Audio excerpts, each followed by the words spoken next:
दोस्तों नमस्कार। कैसे आप सब? उम्मीद करते हैं आप सब बहुत ही अच्छे होंगे। आपका स्वागत है नेहा भोजपुरी ब्लॉग में। आज हम सुनाने जा रहे हैं बहुत ही एक प्यारा तिलक गीत। अगर आपको पसंद आए तो लाइक शेयर सब्सक्राइब ज़रूर करें, साथ में प्यारा प्यारा कमेंट करें। और चलिए ये सुनाते हैं आपको।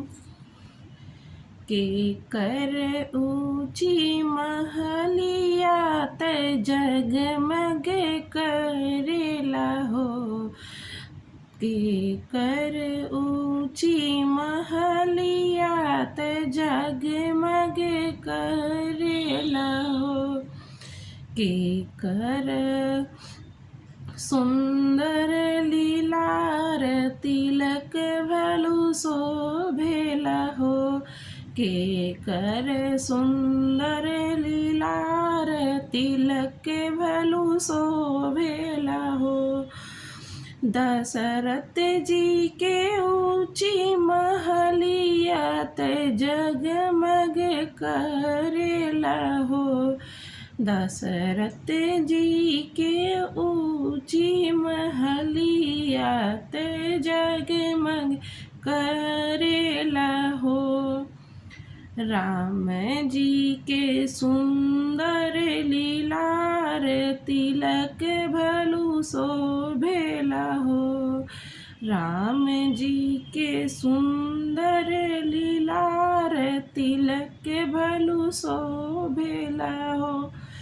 जनकपुर से अइल तिलक हरू, तिलकवा चढ़ावे लगले हो, जनकपुर से अइल तिलक हरू, तिलकवा चढ़ावे लगले हो।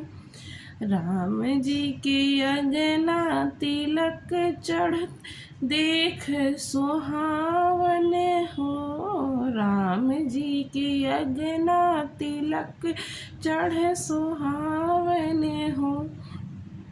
अंगना में बैठे जनक समधी, अंगना में बैठे जनक समधी, अंगना नीरे खेल हो, अंगना नीरे खेल हो। समधी आंगना बड़ा छोट तनिक नाही लागेला हो, समधी के अंगना बड़ा छोट तनिक नाही लागेला हो। दशरथ जी के ऊंची महलिया त जगमग करेला हो। चलिए हम सोचते हैं आपको बहुत ही प्यारा लगा होगा गीत। अगर आपको ये गाना बहुत ही प्यारा लगे तो एक प्यारा प्यारा कमेंट करें और बताएं ये गीत आपको कैसा लगा। तब तक के लिए बाय बाय, मिलते हैं नेक्स्ट वीडियो में।